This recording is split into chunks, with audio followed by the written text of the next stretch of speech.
Welcome guys, जेके loan job channel में आपका बहुत बहुत स्वागत है। सब्सक्राइब कीजिए जेके लोन जॉब चैनल को और पाइए रोजाना non stop daily multiple choice question physics, chemistry, biology के, जो कि आपके entrance exam point of view से बहुत ही ज़्यादा इंपॉर्टेंट है। सो गाइज, पिछला जो वीडियो था उसमें हमने रसायन विज्ञान यानी कि केमिस्ट्री के एमसीक्यूज डिस्कस किए थे। काफ़ी सारे क्वेश्चन आपके लिए बनाने होते हैं, काफ़ी सारा टाइम लगता है, बट आपका सपोर्ट जो लाइक हमें मिलता है उसकी कुछ अलग ही बात है। ठीक है, चलिए शुरू कर लेते हैं। हम रसायन विज्ञान तो हमने कर लिया, अब भौतिक विज्ञान शुरू करते हैं। और क्वेश्चन बहुत ज़्यादा अच्छे हैं, इसमें हमने न्यूमेरिकल भी आपके लिए प्रिपेयर कर रखे। अनुप्रस्थ तरंगों का उत्पादन में होता है, किस में होता है? Transverse wave are produce in. अनुप्रस्थ तरंगों का उत्पादन में होता है, किस में होता है? सिर्फ ठोसों में, सिर्फ द्रवों एवं गैसों में, सिर्फ गैसों एवं ठोसों में, सिर्फ ठोसों द्रवों एवं गैसों में। बताइए, अनुप्रस्थ तरंगों का उत्पादन में होता है सिर्फ ठोसों में। ठीक है, सिर्फ ठोसों में होता है गाइज अनुप्रस्थ तरंगों का उत्पादन। एक होती है अनुदैर्घ्य रे, ठीक है, एक होती है अनुप्रस्थ। बढ़ो आगे, अच्छे अच्छे क्वेश्चन है गाइज, जो लेवल ये रहेगा आपके एंट्रेंस एग्जाम का। ठीक है, बिल्कुल भी आपको नहीं घबराना है। एक आदमी एक समतल दर्पण के सामने, समतल दर्पण जानते हो, आपके जो घर में लगा हुआ होता है जिसमें आप अपनी शक्ल देखते हो, वो होता है समतल दर्पण। जानना चाहिए उत्तल दर्पण, अवतल दर्पण, समतल दर्पण, गोलीय दर्पण। ठीक है, क्लियर होना चाहिए चीज़ें।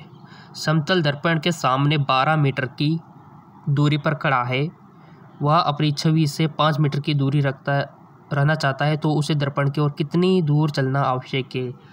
प्रकाश वाला चैप्टर आपने फिजिक्स में पढ़ा होगा। ठीक है, तो उनका जो आपने एनालिसिस किया, स्टडी किया 12th में, अगर वो नॉलेज है तो आप इसको अवश्य कर पाओगे।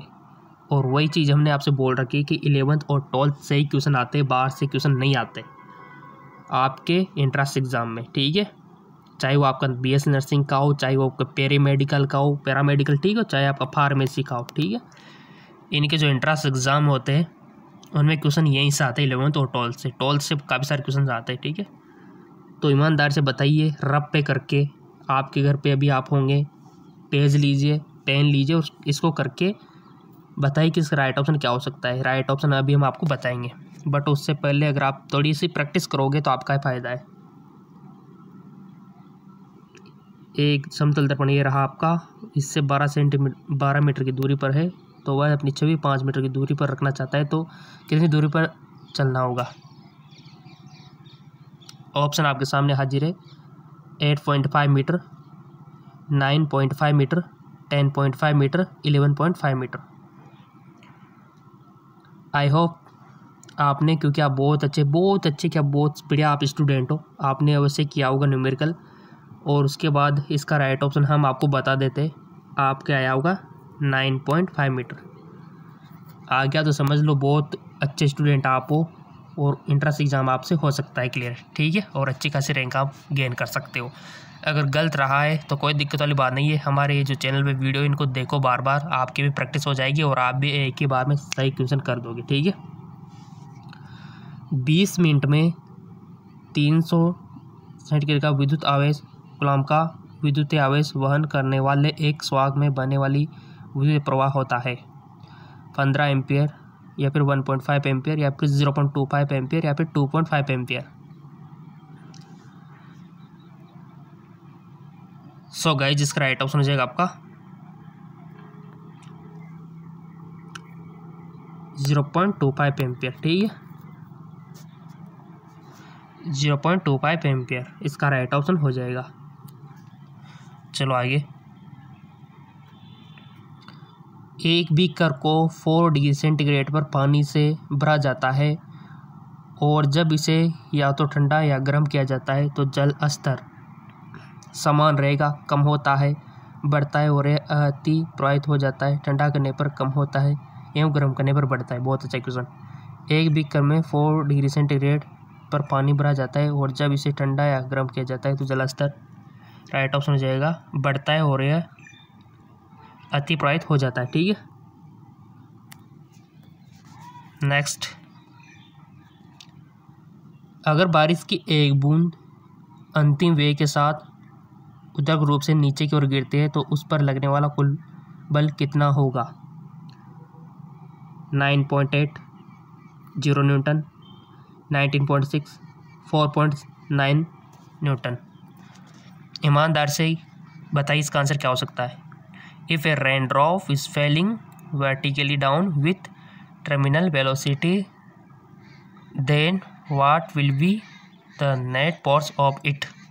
राइट ऑप्शन हो जाएगा आपका 0 न्यूटन। बहुत अच्छा क्वेश्चन, और ऐसे ही क्वेश्चन बनते हैं आपके। कंफ्यूज करने के लिए आपको काफ़ी सारे क्वेश्चन को घुमाया जाता है, बट क्वेश्चन ये लेवल रहता है। बेल आइकन पे प्रेस कर लेना गाइस अगर नहीं किया तो, और अपने दोस्तों को जरूर शेयर किया करो आप, ताकि उनको भी पता लग सके कि तैयारी हो रही है। ठीक है, एक कार का ओडोमीटर यात्रा की शुरुआत में 24,000 किलोमीटर एवं यात्रा के अंत में 25,800 किलोमीटर का पठन करता है। यदि दूरी को तय करने में 18 घंटे की यात्रा होती है तो कार की औसत गति क्या होगी।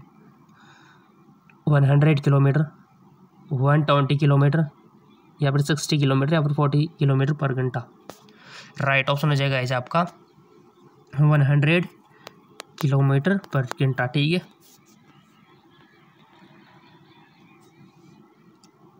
अगला question.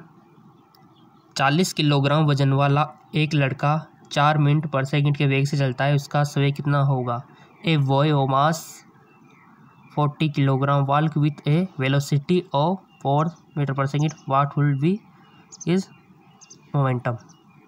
0.10 kilogram, 10 metre per second, 16 kilometre per second, या फिर 160 किलोग्राम मीटर पर सेकंड। इसका राइट ऑप्शन हो जाएगा आपका 160 किलोग्राम मीटर पर सेकंड। ठीक है, चलो आगे। बहुत अच्छा क्वेश्चन। अगला क्वेश्चन। एक वेग समय ग्राफ पर एक क्षैतिज सरल रेखा पर गति के समरूप हो जाती है। One a velocity time graph horizontal straight line corresponding to motion. शून्य वेग, ताक्षणिक वेग, कोणीय वेग, या फिर स्थिर वेग। एक वेग समय ग्राफ पर एक क्षैतिज सरल रेखा पर गति के समरूप हो जाती है। पहले तो आप बताओ इसका आंसर क्या होगा ईमानदारी से। इसका राइट ऑप्शन हो जाएगा आपका स्थिर वेग। ठीक है, स्थिर वेग, कांस्टेंट वेलोसिटी। चुंबक के उस गुणधर्म का नाम बताइए जिसमें एक स्वतंत्र निलंबित चुंबक सदैव भौगोलिक उत्तर दक्षिण दिशा की ओर इंगित करता है। आकर्षण गुणधर्म, प्रतिकर्षण गुणधर्म, आगमनात्मक गुणधर्म, या फिर निर्देशात्मक गुणधर्म। राइट ऑप्शन हो जाएगा आपका निर्देशात्मक गुणधर्म। ठीक है, क्वेश्चनों में कोई कमी नहीं है। ये भी अगर आपको कम लगते हो तो एक और चैनल है जीके MCQ MK नाम का हमारा चैनल है, लिंक नीचे दे रखा है, कोई दिक्कत वाली बात नहीं है। यहाँ पर भी फिजिक्स, केमिस्ट्री, बायोलॉजी आपको मिल जाएंगे, बट हिंदी मीडियम में। ठीक है, तो उसको जाके आप फॉलो कर सकते हो, कोई दिक्कत वाली बात नहीं है। यदि हम एक लेंस के द्वार का आकार बदल दें तो यह को बदल देगा, किसको बदल देगा। प्रतिबिंब की स्थिति को, प्रतिबिंब की तीव्रता को, प्रतिबिंब का आकार को, या प्रतिबिंब का रंग को। If we change the size of the aperture of a lens it will change the, किसको बदल देगा। इसका राइट ऑप्शन हो जाएगा गाइज आपका प्रतिबिंब की तीव्रता, प्रतिबिंब की तीव्रता।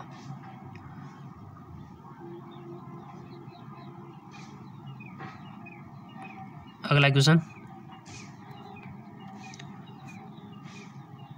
वायुमंडलीय हवा एक गुब्बारे को निपात नहीं करती है क्योंकि the atmospheric air does not collapse balloon backout.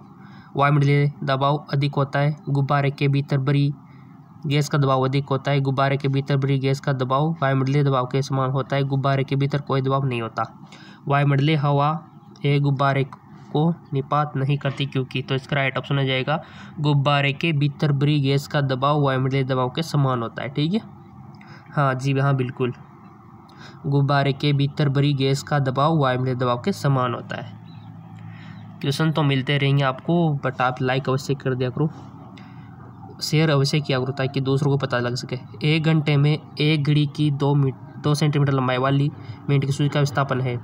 The displacement of the minute hand of length 2 centimetre of clock 1 hour. 2 centimetre minus 2 centimetre, या फिर 0 सेंटीमीटर, या फिर 4 सेंटीमीटर। पहले आप बताओ, आपकी जो भी नॉलेज हो उसके अकॉर्डिंग पहले आप बताया करो, उसके बाद हम आपको ऑप्शंस बताएंगे। इसका करेक्ट ऑप्शन हम आपको बताएंगे। आई होप चूज कर लिया होगा। इसका राइट ऑप्शन हो जाएगा 0 सेंटीमीटर। ठीक है, और खुद का एनालिसिस किया करो कि यहाँ पर जो हमने क्वेश्चन 15 क्वेश्चन डिस्कस किए हैं तो कितने क्वेश्चन सही गए, कितने क्वेश्चन गलत गए, ठीक है। एक निकाय को बिना छुए आवेश उत्पन्न होने की प्रक्रिया कहलाती है। The process of producing charge of body without touching is called घर्षण, घूर्णन, समावेशन या फिर चालन। एक निकाय को बिना छुए आवेश उत्पन्न होने की प्रक्रिया कहलाती है, तो राइट ऑप्शन हो जाएगा आपका समावेशन, ठीक है। समावेशन, जी हाँ बिल्कुल समावेशन। प्राकृतिक गैस एवं बायोगैस दोनों में पाए जाने वाला घटक है। The compound found both in natural gas and biogas, ethanol, propanol, methane या मेथेनॉल। राइट ऑप्शन हो जाएगा आपका मीथेन, ठीक है। और जैसा कि हमने आपसे बोल रखा है कि PDF लिंक वगैरह जो हम कोई भी पोस्ट डालेंगे तो हम आपको इंस्टाग्राम और फेसबुक पे शेयर कर देंगे लिंक, ठीक है। और इंस्टाग्राम फेसबुक का लिंक भी नीचे दे रखा है डिस्क्रिप्शन में, फॉलो कर लेना अगर नहीं किया है तो। केपलर का दूसरा नियम पर आधारित है। Kepler second law is based on रैखिक संवेग संरक्षण, ऊर्जा संरक्षण, कोणीय संवेग संरक्षण, रैखिक एवं कोणीय संवेग संरक्षण। बहुत अच्छे क्वेश्चन है गाइज, बहुत ही विज्ञान बहुत अच्छी है, बहुत ही इसको इतना हार्ड नहीं समझना चाहिए। बहुत ही विज्ञान एक तरह से तो सबसे इजी बहुत ही विज्ञान ही है, ठीक है। क्योंकि इसमें जो हम दुनिया में चीज़ें देखते भारी भारी चीज़ें उन्हीं की बात होती है, जबकि आपने रसायन विज्ञान में देखा होगा जो चीज़ें हमने कभी नहीं देखी, परमाणु उनकी चर्चा होती है, इलेक्ट्रॉन, ठीक है। बट बहुत ही विज्ञान में जो हैवी मेटल्स है उनकी बातें होती है, मशीनरी की बातें होती है, ठीक है। तो आप कल्पना भी कर सकते हो। केपलर का दूसरा नियम पर आधारित है, तो इसका राइट ऑप्शन हो जाएगा आपका कोणीय संवेग संरक्षण पे, ठीक है। किस पर? कंजर्वेशन ऑफ एंगुलर मोमेंटम पे, संरक्षण पे आधारित है गाइज आपका। और बहुत अच्छा इसका ये है। क्वेश्चन तो आपको मिलते रहेंगे, कोई दिक्कत वाली बात नहीं है। नीचे डिस्क्रिप्शन में लिंक दे रखा है।